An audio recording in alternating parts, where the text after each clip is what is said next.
మాతృదేవోభవ. ఒకసారి నడుము వాల్చిన ఇక సర్వస్వం భవానియేయగో. జగన్మాత ఒకసారి నడుము వాల్చిన ఇక సర్వస్వము భవానియేయగో. ఈ లౌకిక వాంగ్మయ సర్వస్వంబు, ఈ లౌకిక వాంగ్మయ సర్వస్వంబు ఒకసారిగా నడుము వాల్చునో ఆమెయుడిన్. ఒకసారి నడుము వాల్చిన ఇక సర్వస్వము భవానియేయగో. ఏబిఎన్ ఆంధ్రజ్యోతి ప్రేక్షక మహాశయులందరికీ నవజీవన వేదం అనే కార్యక్రమంలో 941వ భాగానికి స్వాగతం పలుకుతున్నాం. సాగర ఘోష భౌతిక మానసిక పర్యావరణ పద్యకావ్యంలో నవమాంతరంగంలో ప్రవేశం చేస్తున్నాం. సముద్రంలో రకరకాల జీవుల విశేషాలన్నీ చెప్పాక ఈ ఘట్టం వస్తుంది కాబట్టి ఈ ఘట్టం ఎలా ప్రారంభమవుతుందో, ఎలా నడుస్తుందో, ఆ రచనా శిల్పం ఏమిటో జాగ్రత్తగా గమనించాలి. ముందుగా కవి ఉదయాన్నే లేవగానే ఆకాశాన్ని చూశాడు. చిత్రంగా ఆకాశమే సంధ్యావందనం చేస్తోందేమో అనిపించింది. ఆకాశం స్వయంగా ఒక బ్రాహ్మణ బాలుడై సంధ్యావందనం చేస్తోంది. గగన బ్రాహ్మణ బాలుడు, గగన బ్రాహ్మణ బాలుడు జలద లేఖా భస్మరేఖంకితం బగు ఫాలంబున ప్రొద్దుబొట్టునిడి. సప్తాశ్వరధవారూఢం ప్రచండం కశ్యపాత్మజం శ్వేతపద్మధరం దేవం తం వందే అని సూర్య భగవానుడికి నమస్కారం చేస్తుంది. తం సూర్యం ప్రణమామ్యకం అని వర్ణన. మన భావుకత మనం చూస్తే ప్రపంచంలో భగవంతుడు కనిపించిన చోటు లేదండి, చూడాలి. గగన బ్రాహ్మణ బాలుడు జలద లేఖా భస్మరేఖంకితం బగు ఫాలంబున ప్రొద్దుబొట్టునిడి. గాయత్రీ మహాదేవి గొల్వగ ప్రాభాతిక కాంతి పుంజముల నర్ఘ్యం విచ్చి, ప్రాభాతిక కాంతి పుంజముల నర్ఘ్యం విచ్చి శ్రద్ధాళువై జగదజ్ఞాన తమోపకారియగు తేజశాస్త్రమున్ నేర్చడిన్. జగదజ్ఞాన తమోపకారియగు తేజశాస్త్రమున్ నేర్చడిన్. గగన బ్రాహ్మణ బాలుడు.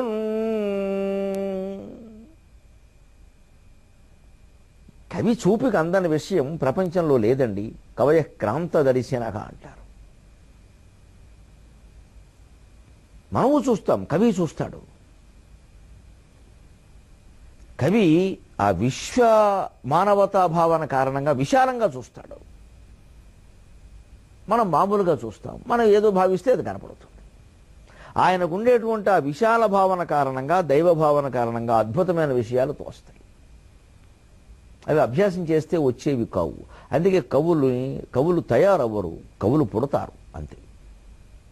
అది ఎప్పుడో అతనిలో ఓ 17-18 ఏళ్ల వయస్సులో ఎప్పుడో బయటపడుతుంది. ఒక్కోసారి చిన్న వయస్సులోనే పడవచ్చు. నేను ఎప్పుడో 17-18 ఏళ్ల వయస్సులో విజయవాడ సరస వినోదిని వారి సమస్యాపూర్ణం కార్యక్రమం కోసం ఓసారి ఎప్పుడో శంకరాచార్య జయంతి ఏదో వస్తే వారు అద్వైతాన్ని గురించి పద్యం రాయండి అన్నారు. నాకు అప్పుడు 17 ఏళ్ళు వయస్సు, 18 ఏళ్ళు అంతే. మనసును చుట్టిన మాయయే సకలమున్ అని మొదలుపెట్టి రాశా. అప్పుడు ఏవో చదివిన పుస్తకాలు ఉన్నా, లేకపోలేదు. అప్పటికే 18 ఏళ్ల వయసుకే బ్రహ్మసూత్రాలు సేద్యం చదివా. ఉంది, ఆసక్తి అప్పటికే ఉంది. కానీ ఆ వయస్సులో యతిప్రాసలు తెలియని రోజుల్లో పద్యరచన బాగా సాగి ఆ భావం బాగా వచ్చింది. చిత్రం ఈ మధ్యన పాతవి సరదాగా మనం రాసిన పద్యాలు మొట్టమొదటి పద్యం నుంచి ఏమి రాసామో అసలు తిరగేద్దామని అప్పుడప్పుడు సరదాగా తిరగేస్తుంటే అప్పుడు రాసిన పద్యంలో ఇప్పుడు ఇన్ని గ్రంథాలు చదివి ఇంత పరిపక్వ జ్ఞానం పొందాక ఏ భావం ఉంటుందో ఆ భావం అప్పుడు ఉంది. అది విచిత్రం అనిపించింది నాకే. అయిపోయి అంటే మధ్యలో రకరకాల చాపల్యాలు, ఇంక చెబితే బాగుండదు కానీ ఇంక రకరకాల వ్యవహారాలు, వ్యాపారాలు, ఉద్యోగాలు, సంసారాలు, జీవితాలు, ఈ గొడవలో కూడా ఆ జ్ఞానం వదిలేశాం. పైగా అది రేడియో సమస్యాపూర్ణం కోసమే రాశాం కానీ మనకు వంట పట్టి రాసిన విషయం కాదు. అయినా బాగా వచ్చింది. అందుకే ఎప్పుడూ గుర్తుపెట్టుకోవాలి, పురాణాల్లో కూడా ఓ మాట చెబుతారు, మనం భక్తిగా చేసినా చేయకపోయినా, కుదిరినా కుదరకపోయినా కార్యక్రమం మారద్దన్నారు. ఎందుకు భక్తి లేనప్పుడు ఎందుకు చేయడం, అది అది నిజమేనమ్మా, భక్తిగానే చెయ్యాలి, అందుకోసమే అన్నారన్నమాట. కానీ మానేయకూడదు, చెయ్యాలి. ఎందుకంటే ఇవాళ సగమే కుదిరింది భక్తి, రేపు కుదురుతుంది ఇంకో 10 పైసలు ఎక్కువ, మానేస్తే మొత్తం ఆగిపోయింది, మెట్ట వేదాంతం అయిపోయింది బతుకు. అందుకే ఇప్పుడు కర్మకాండ మానకూడదండి, చాలా ప్రమాదం అది. అది ఏదో మొత్తం మానేయడం అనేది ఓ రమణ మహర్షి, ఓ త్రైలింగ స్వామి, ఓ మలయాళ స్వామి అలాంటి వాళ్ళకి కానీ మనకు కాదు, మనం మానకూడదు. నా బుద్ధి భేదం జనయేది అజ్ఞానాం కర్మసంగినాం అన్నాడు కృష్ణుడు భగవద్గీత. వాడు ఏదో చేసుకుంటూ ఉంటే వద్దని చెప్పగానే బాబు ఉన్నది మానేస్తాడు అన్నాడు. జ్ఞానం ముఖ్యం అంటే ఈ ముందు అజ్ఞానంలో పడతాడు, వీడు బతికిస్తాడు, ఇంక 9 వరకు లేవడం, ఇంకా పూజ చేసే పని లేదు కదా అని. ఇదేదో సంధ్యావందనమో పూజ ఏదో ఉంటే ఆ సమయానికి లేస్తాడు మొత్తం మీద, అది జరగాల్సిందే. అంతే మనకి ఎవరికైనా ఒక్కోసారి ఏమిటోనమ్మా 10 ఏళ్ళుగా చేస్తున్నాం భక్తి కుదరడం, అయినా సరే మానకూడదు, చేస్తూనే ఉండాలి. 10 ఏళ్ళుగా చేసాంగా ఇంకో 10 ఏళ్ళు చేస్తే సరిపోతుందేమో.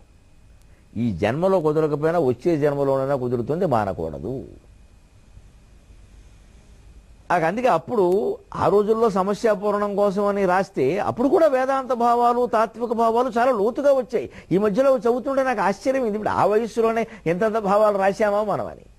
ఇంత చేస్తే 18 ఏళ్ల వయస్సు అండి, మరి దారుణం. అవే ఇప్పుడు వస్తున్నాయి, కానీ అప్పుడు వంట పట్టకుండా మామూలుగా చదివినవేవో వచ్చాయి. ఇప్పుడు వంట పట్టి ఆత్మీయంగా ఆర్ద్రంగా వస్తున్నాయి. మధ్య ఆ వంట పట్టడానికి ఎన్నేళ్ళు పట్టిందండి. అంచేతనే కృషి మానకూడదు. అది కుదరకపోని అసలు మానేయడం కంటే సగమైనా చేయడం మంచిది, అంతే. ఆ దైవ పూజ ఆధ్యాత్మిక సాధన విషయంలో మన దృష్టి ఇలాగే ఉండాలి. అదేదో పరిపూర్ణత అంటే పరి లేదు, పూర్ణం లేదు, పూర్ణం బూర్లు మిగులుతాయి, చివరికి వస్తుంది పరిపూర్ణత, వస్తుంది, అదే వస్తుంది. మనం ఒక్కడికి వేస్తే అమ్మవారు 10 అడుగులు వేస్తుంది, అంత దయావుడికి. ఇంకా మనం వెయ్యాలి. అందుకనే వర్ణనలు ఎప్పుడు కవులు ఎందుకు చేస్తారు అంటే, ఆ భావుకతను మనం అర్థం చేసుకోగలిగితే అతీతంగా ఉంటాం. అయ్య బాబోయ్, ఇదా ఇంత మనోహరమైందా ప్రకృతి. గగన బ్రాహ్మణ బాలుడు, ఆకాశమే ఒక బ్రాహ్మణ బాలుడు. జలద లేఖ భస్మరేఖాంకితం బగుఫాలంబున, తడి విభూతి రేఖలు పెట్టుకుంటారు ఉపనయనమైనటువంటి పిల్లలు సంధ్యావందనం చేసుకోవడానికి ముందు. తడి విభూతి రేఖ, విభూతిలో కొద్దిగా నీళ్లు పోసి తడిపి ఇలా పెట్టుకుంటారు, కాస్త రాలిపోకుండా ఉండాలని. సరిగ్గా జలదలేఖ భస్మరేఖాంకితం బగుఫాలంబన, పొద్దున్నే అలా మేఘాలు ఇలా చారికల్లా ఉంటాయి చూడండి, నలుపు రంగు తెలుపు రంగు, లేత తెలుపు రంగు ఉంటుంది, నలుపు రంగు ఉంటాయి, చారికలు పీలికల్లా ఉంటాయి. అది తడి విభూతి రేఖల్లాగా ఉంటాయి. ఆకాశం ఒక ఉపనయనమైన బాలుడు, సంధ్యావందనం చేసే బాలుడు అయితే ఈ తడి విభూతి రేఖల్లాగే ఉన్నాయే ఈ మేఘమాలికలు. సరిగ్గా ఏవో 3, 4 అలా ఉంటాయి. మామూలుగా పెట్టుకునే విభూతి రేఖలు మేకప్ వాళ్ళు పెట్టకపోతే మేము పెట్టుకుంటే అలాగే ఉంటాయి. మేకప్ వాళ్ళు పెడితే కృత్రిమంగా ఉంటాయి. వాళ్ళు స్కేలెట్ గీసేస్తారు, అది తెలిసిపోతూ ఉంటుంది మేకప్ వాళ్ళు పెట్టారు. అందుకని మేకప్ అవసరం కాదుగా, భగవంతుడికి మేకప్ ఎందుకు, మొత్తం ప్యాకప్ శరీరం అక్కడికి. సహజమయంగా పెట్టుకుంటే కొంచెం అటు ఇటుగానే వస్తాయని అలాగే రావాలి, దాన్ని ఏం తీర్చిదిద్దాల్సిన పని ఏం లేదు, అది అంత ముఖ్యం కాదు అది. అంచేతను ఆకాశం ఒక బ్రాహ్మణ బాలుడైతే ఆ అలుముకొన్న మేఘాల చారికలే తడి విభూతి రేఖలు. పొద్దు బొట్టినడి, మరి ఆ కుంకం బొట్టు ఇక్కడ పెట్టుకుంటాను మధ్యన, అదే పొద్దు సూర్యభగవానుడు. గాయత్రీ మహాదేవి గొల్వగ ప్రభాతిక కాంతి పుంజమునను అర్ఘ్యం ఇచ్చి, ఆ గాయత్రి మహాదేవిని సేవించడానికి రాగి పాత్రలో నీళ్లతో అర్ఘ్యప్రదానం చేస్తారు సాధారణంగా. పంచపాత్ర, అది రాగి చెంబు, రాగి పళ్ళెం, రాగి ఉద్ధరణి అన్నీ రాగివే ఉంటాయి. అవి నీటిలో ఉండే ఎటువంటి కల్మషాన్నైనా రాగి పోగొట్టుతుంది, వేడి తగ్గిస్తుంది. అందుకని రాగి పాత్రలో నీళ్లు తాగమంటారు. అసలు రోజల్లా రాగి చెంబులో నీళ్లే తాగగలిగితే సగం అనారోగ్యాలు నివారించినట్టే. బిందెలు కూడా రాగి బిందెలు వాడడం మంచిది. తోమడం కష్టమే, రాగి తొందరగా మరకలు పడిపోతాయి. మనకి షోకులు చూడడం వల్లే సర్వనాశనం అయిపోయామండి జీవితంలో. షోకులు వచ్చాకే ఈ దిక్కుమాలిన స్టెయిన్లెస్ స్టీల్ వచ్చి పడింది ఇక్కడ. అది ఏమీ ఉపయోగం లేదు శరీరానికి, నష్టం తప్ప. రాగి బిందె పెట్టగలిగితే వెండి బిందె, బంగారు బిందె, సరే అవన్నీ వదిలిపెట్టండి, అంత వైభవాలు ఎక్కడ. కనీసం రాగి బిందె తోముకొచ్చేం రోజు తోముకుంటే చూసే ఒళ్ళు వంగుతుంది, మరకలవుతుంది. మరి ఎవరో ఎంతసేపు ఎవడో చూడడం, వాడికి నచ్చడం, ఈ దిక్కుమాలిన బతుకంతా ఇదే సరిపోతుంది మనకి. వారు చూస్తారు, వీరు చూస్తారు, వారు ఏమనుకుంటారో, సరిగ్గా ఉన్నానా లేదా, వారికి నలుగురిలో గడుతున్నాం బాగుండదేమో. ఎవడండి మన దగ్గరికి వచ్చి వ్యాఖ్యానం చేసేసా ఎవడున్నాడండి అంత ధైర్యవద్దు, నువ్వు కట్టుకున్న చీర బాగోలేదని ఎవరంటారని గొప్ప పేలిపోతుంది. అంటే వాడికి నచ్చడానికి మనం కట్టుకుంటామమ్మా, మనమే చూసుకుంటాం, అద్దం ముందు పెడతాం. వారెవరో ఏదో అన్నా దాన్ని పట్టించుకోవాల్సిన పని లేదు. అసలు మనం బట్టలు కట్టుకునేది మన కోసం అండి, ఎదుటి వాళ్ళ కోసం కాదు. మనం ఏ బట్టలు ధరిస్తే మనం సుఖంగా ఉంటామో అలాగే ఉండాలి. అప్పుడే సహజమైన జీవితాన్ని ఆనందంగా గడుపుతాం. అందుకే రాగి వాడకం. ఆ రాగి చెంబులోంచి ఇలా నీళ్లు పోస్తూ ఉంటే ఆ రాగి రంగు ఎరుపు ఈ నీళ్ల మీద కూడా పడుతుంది. అప్పుడు ఒక విచిత్రంగా కనపడింది కవికి. గగన బ్రాహ్మణ బాలుడు జలదలేఖ భస్మరేఖంకితం బగుపాలంబున ప్రొద్దుబొట్టునిడి గాయత్రీ మహాదేవి గొల్వగ ప్రాభాతిక కాంతి పుంజముల నర్ఘ్యం బిచ్చి శ్రద్ధాళువై జగదజ్ఞాన తమోపహారియగు తేజశాస్త్రమున్ నేర్చెడిన్. ఆ గాయత్రీ మహాదేవికి ఆ ఉదయిస్తున్న సూర్య భగవానుడికి అర్ఘ్యప్రదానం చేద్దామని రాగి చెంబులో నీళ్లు పంచపాత్రలను చేదు ఇలా పోస్తూ ఉంటే ఆ రాగి రంగు ఎరుపు ఆ నీళ్లలో పడడం వల్ల లేత ఎరుపు రంగులో ఉంటుంది కదా, సరిగ్గా సూర్యకిరణాలు పొద్దున్నే భూమండలం మీద ప్రసరించేవి అలాగే ఉంటాయండి. అవే అర్ఘ్యప్రదానం కిరణాలతోటే. ప్రాభాతిక కాంతిపుంజముల నిర్ఘ్యంబిచ్చి సంధ్యావందనం అయిపోయింది. వెంటనే ఇంక గురువు గారి దగ్గరికి వెళ్ళి విద్య నేర్చుకోవడమే కదా. శ్రద్ధాళువై, శ్రద్ధతో నేర్చుకుంటాడు. విద్యకి శ్రద్ధ ముఖ్యం. శ్రద్ధ లేకపోతే చదువు రాదు. దృష్టి దాని మీదే ఉండాలి. అందుకే శ్రద్ధాభక్తి, గురువు గారి యందు భక్తి ఉండాలి, చదువు మీద శ్రద్ధ ఉండాలి. ఆ గురువులు శిష్యులు భక్తి కలిగి ఉండేలా ప్రవర్తించాలి. శిష్యులేందు ఆ శ్రద్ధని కాస్త నెలకొల్పుతూ ఉండాలి, ప్రేరణ చేస్తూ ఉండాలి. అందుకే శ్రద్ధాళువై నేర్చుకుంటాడు. ఏ శాస్త్రం నేర్చుకోవాలి, ఎంపీసీయా బైపీసీయా, ఇవి శాశ్వతం కాదండి. ఎందుకంటే మీరు ఇటీవల పత్రికలు చూడండి, ఈ మధ్యన మళ్ళీ ఎంపీసీ బైపీసీ మానేసి ఎంఈసీ సిఈసీకి ప్రాధాన్యం ఇస్తున్నారు. ఎందుకని పెద్ద నోట్లు రద్దయినాయి. ఇప్పుడు మొత్తం లెక్కలెట్టే వాళ్ళు ఎక్కువయ్యారు, కామర్స్ ఎక్కువైంది. ఇప్పుడు అయిపోయింది, ఇంజనీరింగ్ పని అయిపోయింది. నీరు గారు ఇంజనీరు గారు లేదు, నీరు గారు నీరు గారింది.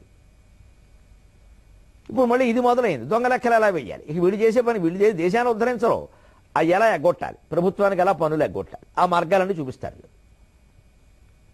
ఈ కామర్స్ చివర జరిగేది అదే. దానిలో ఉన్నదే కామా. ఏ విద్య సమస్య కాదండి. అంతిమంగా అధ్యాత్మ విద్య నేర్చుకుని మన ప్రవర్తనని మనం మార్చుకునే వరకు ఎంపీసీలు బైపీసీలు ఎంఈసీలు సిఈసీలు సమస్త సాహిత్య విద్యలు సంగీత విద్యలు ఎన్ని నేర్చుకున్నా దండగే. కస్మిన్ భగవతే విజ్ఞానం సర్వమిదం విజ్ఞాతం భవతీతి అంటారు ఉపనిషత్తుల్లో. ఏ పరమాత్మను గురించి తెలుసుకుంటే అన్నీ తెలుసుకున్న వాళ్ళం అవుతామో అదే ముఖ్యం. అదే జగదజ్ఞాన తమోపకారియగు తేజశాస్త్రము నేర్చెడిన్. ఈ జగత్తులో ఉండే అజ్ఞానం అని ఒక అర్థం. జగత్తే అజ్ఞానం. అసలు జగత్ అంటే గమించేది, స్థిరంగా ఉండదు. అది జగన్ మిథ్య అంటే శంకరాచార్య అర్థం అది లేదని కాదు, అది స్థిరంగా ఉండదు. స్థిరంగా ఉండదు అంటే ఒక రూపం లేదు, క్షణక్షణం మారిపోతుంది. మామూలుగా శరీరంలోనూ మొక్కల్లోనూ జంతువుల్లోనూ కూడా మార్పులు వస్తున్నాయి, మనస్సులో మార్పులు వస్తున్నాయి, భావాలు మారిపోతున్నాయి, పరిస్థితులు మారిపోతున్నాయి. దేశము కాలము పరిస్థితులు, ఈ త్రీ డైమెన్షన్స్. దేశము కాలము పరిస్థితి, స్పేసు టైము సర్కమ్స్టాన్సెస్. ప్రదేశాలు మారిపోతున్నాం, సమయం మారిపోతుంది, క్షణక్షణానికి పరిస్థితులు మారిపోతున్నాయి. ఇందులో ఏది శాశ్వతం అంటారు. కాబట్టి జగన్ మిథ్య అన్నారు. దీన్ని నమ్ముకుని కూర్చోవద్దయా అన్నారు. ఇది ఉంటుంది, ఏం పోదు. ఈ జ్ఞానికి ఎంత జ్ఞానం వచ్చినా జగత్తు అలాగే ఉంటుంది.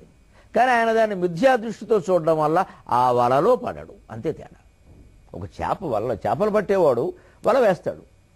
తెలివైన చేప ఉందనుకోండి, అది ఏమనుకుంటుంది, ఇలాంటివే చాలా చూసాం, అక్కర్లేదు, వాడు ఏదో వేస్తాడు, దానికోసం పెడితే అయిపోయినట్టే ప్రాణం, అంతే. ఇక మళ్ళీ దిక్కులేదు. ఇంకా ప్రోత్కంపిత ప్రచుర తాలుకమస్తకస్య లక్ష్మీ నృసింహ మమ దేహి కరావలంబం సంసారజాలపతితోస్మి జగన్నివాస బడిశాగ్రశోభమస్య సర్వేంద్రియార్థ బడిశాగ్రశోభమస్య ప్రోత్కంపిత ప్రచుర తాలుకమస్తకస్య లక్ష్మీ నృసింహ హే లక్ష్మీ నృసింహ మమ దేహి కరావలంబం లక్ష్మీ నృసింహ మమ దేహి కరావలంబం. స్వామి నీ చేతిని నాకు తోడుగా ఇవయ్యా, పడిపోతున్నానయ్యా అని ఎడవలసిందేనమ్మా, తప్పదు. అదే తెలివైన చేపలా ఉంటే ఆ పడకముందే కాస్త బాధపడితే స్వామివారు కాపాడతాడు.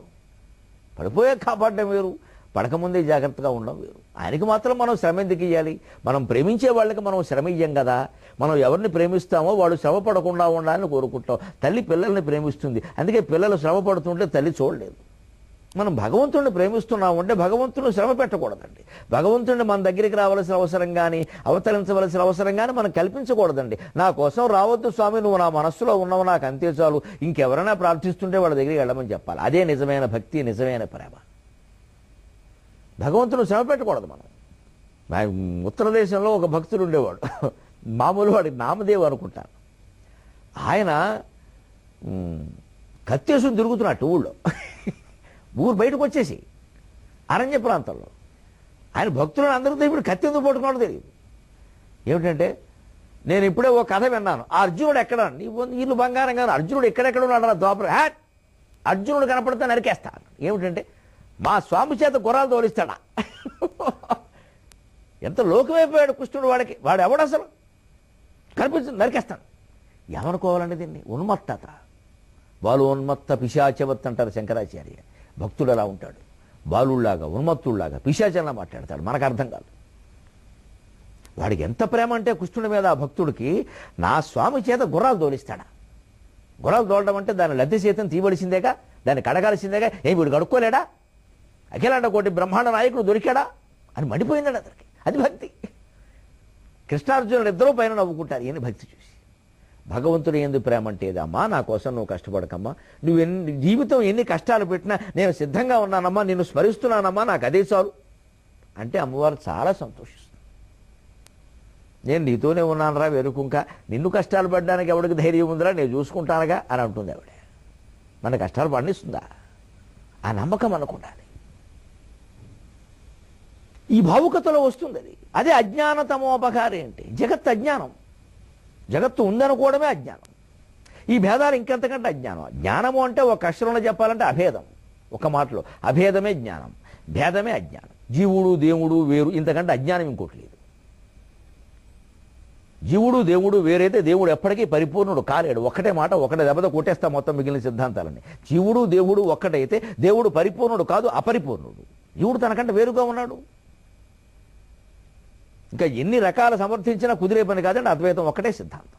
గగన బ్రాహ్మణ బాలుడు జలదలేఖా భస్మరేఖంకితం బగుపాలంబున ప్రొద్దుబొట్టునిడి గాయత్రీ మహాదేవి గొల్వగ ప్రభాతిక కాంతి పుంజముల నర్ఘ్యం బిచ్చి శ్రద్ధాళువై జగదజ్ఞాన తమోపకారియగు తేజశాస్త్రము నేర్చడిన్. అటువంటి మనోహరమైన దృశ్యాన్ని చూశాక రోజు చేసే పని అయినా సంధ్యావందనం ప్రత్యేకంగా చేయాలనే అందమైన ఆలోచన కలిగింది. మానకూడదు. ఆకాశమే చేస్తోంది జడ పదార్థం, మనం చేయకపోతే ఎలాగా బ్రాహ్మణ పుట్టుకు పుట్టి అని ఎలాగూ చేస్తున్నవాడే. నేనును సంధ్యవర్చుటకు నిర్మల బుద్ధిని పంచపాత్ర చేబూని. ఇప్పుడు గమ్మత్తు జరిగింది. ఎందుకంటే నవమాంతరంగం కథలోకి ప్రవేశించాలి. అష్టమాంతరంగంలోనేమో సముద్ర జీవాల గురించి చెప్పాడు. అక్కడి నుంచి అనుబంధం లాక్కు రావాలి, నవమాంతరంగం కథలోకి వెళ్ళాలి. ఇది ఒక రకమైన విష్కంభం. నాటకాల్లో విష్కంభం ప్రవేశకం అని వాడతారు. ఇది అటువంటి సన్నివేశం. ఎంత గమ్మత్తుగా అసలు కథలోకి ప్రవేశిస్తాడో చూడండి. ఆ పాత కథను స్మరించుకుంటూనే. దానికి సంధ్యావందనానికి సంబంధం ఏమిటి? అదే కవి రచన నైపుణ్యం. శిల్పం అంటే అది. నేనును సంధ్యవర్చుటకు నిర్మల బుద్ధిని పంచపాత్ర చేబూని కుళాయి ద్రిప్పగనే. పంచపాత్ర చేబూని కుళాయి ద్రిప్పగనే పోల్చగలేనివి సూక్ష్మజీవులు ఎన్నైనను తోచనందు. పోల్చగలేనివి సూక్ష్మజీవులు ఎన్నైనను తోచనందు. భయమై పరమేశ్వరు పాదమంటి వీలైన విధాన పూజలిడి అప్పుడే పోయి అవారపారమున్. నేనును సంధ్యవార్చుటకు నిర్మల బుద్ధిని పంచపాత్ర చేబూని.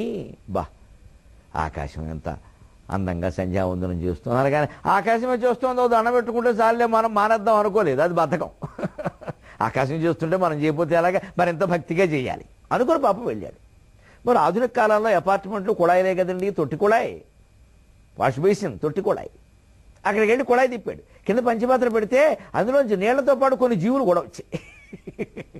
ఎర్ర జీవులు, నల్ల జీవులు, తోకలు, పీకలు, ఏదో జీవ వైవిధ్య సదస్సులాగా ఏవో వస్తుంటే అసలే బ్రాహ్మణేమో భయం వేసింది. ఏమిట్రా బాబు ఇవన్నీ వస్తున్నాయి, దీంతో సంధ్యావందనం, ఇదే అర్ఘ్యప్రదానం, బాబోయ్ ఇదేమిటిది, ఎప్పుడు కనపడలేదు. పోల్చగలేనివి సూక్ష్మజీవులు ఎన్నైనను తోచనందు. అందులో ఏవో పెనక బైనాక్యులర్స్ పెడితే కానీ కనపడవన్నారు. ఇప్పుడు కళ్ళజోడు లేని కళ్ళకు కూడా కనిపిస్తున్నాయి, అవి కూడా బాగా వృద్ధి చెందే డెవలప్మెంట్. భయమై పరమేశ్వరు పాదమంటి వీలైన విధాన పూజలిడి అప్పుడే పోయి అవారపారమున్ చేరి కొరట కెరటాల సొరటికి చెంబు చూపి. భయమైంది ఒకసారి, వీటితోన సంధ్యావందనం చేయడం ఇదేం ఖరబరా బాబు, జీవితం ఇలా అయిపోయింది. మా పల్లెటూరులో ఉన్నప్పుడే బాగుండేది, కాలువ నీళ్ళు ఎంత స్వచ్ఛంగా ఉండేవి, అక్కడే స్నానం చేసేవాళ్ళం, అక్కడే అర్ఘ్యప్రదానం చేసేవాళ్ళం, ఓ తాత్విక భావన కూడా ఉండేది, భగవంతుడి సొమ్మే భగవంతుడికి ఇస్తున్నామని. ఇదేమిటిది, ఇలా అయిపోయింది బతుకు, ఇంత కష్టపడి పట్టణానికి వస్తే, మహానగరానికి. ఇందులో అన్ని సూక్ష్మజీవులు, ఇదే దేవుడికి ఇచ్చే అర్ఘ్యప్రదానం చేసేది అని భయమై పరమేశ్వరు పాదమంటి వీలైన విధాన పూజలుడి. ఏదో తూతూ మంత్రం కానిచ్చేయడం మనస్సు లేదు. ఇంకా బాబు ఈ దేవుడు బాబు ఇలాంటి నీళ్లతో నేను చేయలేను బాబు, మరి చేయక తప్పదు. ఎందుకంటే ఒక పని చేయడం అలవాటు పడ్డాక అది మనస్సుకు పట్టేస్తుంది, పీకేస్తూ ఉంటుంది ఇంకా. అందుకని వీలైన విధాన పూజలుడు. ఇందాక నేను చెప్పాను మీకు మానకూడదు కర్మకాండ, అలాగే పాపం అతను కూడా అంతే. ఏ పోన్లే చేసేద్దాం, అసలు మానేస్తే ఏమవుతుందంటే ఆ నీళ్లు స్వచ్ఛమయ్యే వరకు సంధ్యావందనం మానేద్దాం, మొత్తం మానేస్తాడు. ఇంకా నీళ్లు స్వచ్ఛం కూడా ఉండదు. వెనకటి కూడా కెరటాలు తగ్గాక సముద్రంలో స్నానం చేద్దాం అనుకున్నట్టు ఈ జన్మకు తగ్గ ఇప్పుడు చేయడు. కెరటాలు తగ్గడం ఏంటి, మనుషులు ఆలోచనలు తగ్గడంలాగా జరగదు అది. వీలైన విధాన పూజలుడి అప్పుడే పోయి అవారపారము చేరి కెరటాల సొరటికి చెంబు చూపి. కడలిలో వింత జీవాలు కలదనవు కడలి మించినది చెంబు కనుగొనుమన వీచి చూచి వికటంబుగా నవ్వి విచి పలికే. అవారపారం అంటే సముద్రం అండి, సముద్రానికి ఉండే మరో పదం అవారపారం. ఓ గట్టు లేనిది, అంతులేని గట్టు కలిగింది అంటే గట్టే లేదని. అక్కడికి వెళ్ళి చేరి కెరటాల సొరటికి చెంబు చూపి. ఇదో విచిత్ర ప్రయోగం. సొరటి అంటే విసినకర్ర, కెరటాల సొరటి ఆ తరంగానికి మరో పేరు. తరంగం ఇలా విసిరినట్టుగా ఉంటుంది కదా, మరి కెరటాల సొరటి అనడం అందంగా. కెరటాల సొరటికి చెంబు చూపి అంటున్నట్ట. ఇందాక నువ్వు 8వ రోజున నిన్న వచ్చినప్పుడు చెప్పావు చూడు, ఏవో సముద్రంలో ఎర్రగా ఉంటాయి, తెల్లగా ఉంటాయి, పొడుగ్గా ఉంటాయి, పొట్టుగా ఉంటాయి, 4 కాళ్ళు ఉంటాయి, 3 చేతులు ఉంటాయి, ఊగుతూ ఉంటాయి, సాగుతూ ఉంటాయి, ఇవన్నీ నా చెంబులో కూడా ఉన్నాయి చూసుకో అని చూపించట. అది ఆశ్చర్యపోయింది. ఆహాహా, జీహెచ్ఎంసీ వారికి నమస్కారం. చేరి కెరటాల సొరటికి చెంబు చూపి కడలిలో వింత జీవాలు కలవనెదవు కడలి మించినది చెంబు కనుగొనుమన. కడల్లో ఏవో సముద్ర జీవాలన్నీ రకరకాలుగా ఉంటాయని చెప్పు, సముద్రాన్ని మించిపోయింది ఈ చెంబు చూసుకో అని చెప్పి చూపించట. చూచి వికటంబుగా నవ్వి వీచి పలికే. అది చూసి బలివాడువయ్యా పట్టుకొచ్చావు అని ఒక్కసారి పెద్దగా నవ్వి అది అందుట, అదేమిటయ్యా ఆ నీటిని అవమానిస్తున్నావు, గోదావరి తీరంలో ఉన్నవాడివి, ఇది గోదావరి నీరు బ్రొక్కవలదే, ఇది గోదావరి నీరు బ్రొక్కవలదే, ఈ నేలపై మైథిలి పదముల్ పూచెను, ఈ నేలపై మైథిలి పదముల్ పూచెను, రామచంద్రుని కరస్పరిశన్ పవిత్రంబులి నదులు, ఈ నేలపై మైథిలి పదముల్ పూచెను, రామచంద్రుని కరస్పరిశన్ పవిత్రంబులి నదులు, ఇందుండు కథా సుధల్ కవివరా, ఇందుండు కథా సుధల్ కవివరా అని ఆపింది. నిజంగానే గోదావరి, మంజీరా, కృష్ణ, తుంగభద్ర, పెన్న కొన్ని ఉన్నాయి, కొన్ని లేవు, కొన్ని అడ్రస్సులు లేవు, కొన్నిటికి ఆధార్ కార్డు ఇవ్వలేదు, లేవండి నదులు, కొన్నే ఉన్నాయి. వాటిని ఎంత భద్రంగా కాపాడుకోవాలండి మనం. గొప్పలు చెప్పుకోవడం కాదమ్మా, చాలా గొప్పలు ఉన్నాయి గోదావరికి. నాకు రాజమండ్రిలో సభకి వెళ్ళడం జరిగితే ఒక పద్యం చెప్పకుండా నేను ఉండలేనండి. గోదావరి తీరం ఇది వేదమ్ముల పుట్టినిల్లు, గోదావరి తీరం ఇది వేదమ్ముల పుట్టినిల్లు, విద్వాంసులకున్ వాదోపవాదములకున్ గోదామిది మ్రొక్కవలయు గుండెల నిండన్ అని నేను గోదావరి తీరానికి అక్కడ పుట్టిన పండితులకి నమస్కారం చేసి నా ప్రసంగం ప్రారంభిస్తానండి. ఒక్కసారి 23.5 గంటల పాటు గోదావరి, కృష్ణ, పెన్నా, మంజీరా, తుంగభద్ర మొదలైనటువంటి పవిత్ర నదీ నదాలని మనస్సులో స్మరించుకుందామమ్మా. ప్రాతర్వేళల చాలా మంచి పని. సెలవు.